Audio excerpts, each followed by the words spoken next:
പല വിദേശ രാജ്യങ്ങളിലും ഓട്ടിസം സ്പെക്ട്രം ഡിസോർഡേഴ്സിൽ വരുന്ന മക്കൾക്ക് ASD ഉള്ള മക്കൾക്ക് വളരെ ഇഫക്റ്റീവായിട്ട് യൂസ് ചെയ്യുന്ന ഒരു കാര്യമാണ് പെറ്റ് തെറാപ്പി. പെറ്റ് തെറാപ്പി നമ്മുടെ രാജ്യത്ത് അത്ര പോപ്പുലർ അല്ല, ഇന്ത്യയിൽ അത്ര പോപ്പുലർ അല്ല, കേരളത്തിൽ തീരെയും പോപ്പുലർ അല്ല. പക്ഷേ പല വിദേശ രാജ്യങ്ങളും വളരെ ഇഫക്റ്റീവായി കണക്കാക്കപ്പെടുന്ന ഒന്നാണ് പെറ്റ് തെറാപ്പി.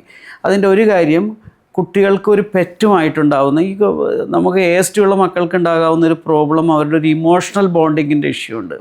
അവർക്ക് ആരാണ് നമ്മളുമായിട്ടുള്ള ബന്ധം ഐഡൻറ്റിഫൈ ചെയ്യാൻ പറ്റാതിരിക്കുക, അവരുമായിട്ടുള്ള ഇമോഷണൽ കണക്ഷൻ കിട്ടാതിരിക്കുക. അപ്പോൾ അത്തരമൊരു ഇമോഷണൽ ബോണ്ടിങ് സ്ഥാപിക്കാനായിട്ട് ഒരു കുട്ടിക്ക് ഏറ്റവും എളുപ്പമുണ്ടാവുക ആ കുട്ടിയുടെ കസ്റ്റഡിയിലുള്ള ഒരാൾ, ആ കുട്ടിയുടെ ഇഷ്ടത്തിന് നിൽക്കുന്ന ഒരാൾ. അങ്ങനെ ആവാൻ മറ്റൊരാൾക്ക് കഴിയില്ല, പക്ഷേ ഒരു പെറ്റിന് അതിന് കഴിയും. അപ്പോൾ ആ പെറ്റുമായിട്ടുള്ളൊരു ബോണ്ടിങ് ഉണ്ടാക്കാനായിട്ട് ഒരു കുട്ടിക്ക് ഇതുപോലെ ഒരു ഡെവലപ്മെൻറ്റൽ ഇഷ്യൂ ഉള്ള കുട്ടിക്ക് കുറച്ചുകൂടെ കമ്പാരിറ്റീവ്ലി ഈസി ആയിരിക്കും. അവിടുന്ന് അത് ഫർദറായിട്ടുള്ള ഇമോഷണൽ കണക്ഷൻസിൻ്റെ ഒരു അടിസ്ഥാനമായിട്ട് ഇത് ഫങ്ഷൻ ചെയ്യും.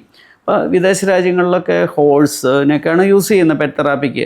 പക്ഷേ നമുക്ക് അത്തരം മൃഗങ്ങളെ നമുക്കിവിടെ നമ്മുടെ നാട്ടിൽ യൂസ് ചെയ്യൽ പ്രാക്ടിക്കൽ അല്ലാത്തതുകൊണ്ട് കുറച്ചുകൂടെ ചെറിയ പെറ്റ്സിനെ യൂസ് ചെയ്ത് കഴിഞ്ഞിട്ട് കുട്ടികളെ പെറ്റ് തെറാപ്പി ഉണ്ടായിക്കഴിഞ്ഞാൽ അതൊരു ഇമോഷണൽ ബോണ്ടിങ്, അതിൽ നിന്ന് ആ ഒരു ബോണ്ടിൽ നിന്ന് അവരുടെ ഫാമിലിയുടെ ബോണ്ടിങ്ങിലേക്കും സറൗണ്ടിങ്സ് സൊസൈറ്റിയിലുള്ള ബോണ്ടിങ്ങിലേക്കും പ്രകൃതിയായിട്ടുള്ള ബോണ്ടിങ്ങിലേക്ക് വരെ ഡെവലപ്പ് ചെയ്യും എന്നാണ് പറയപ്പെടുന്നത്. അത്രയും ഇഫക്റ്റീവായിട്ടുള്ള ഒന്നാണ് പെറ്റ് തെറാപ്പി.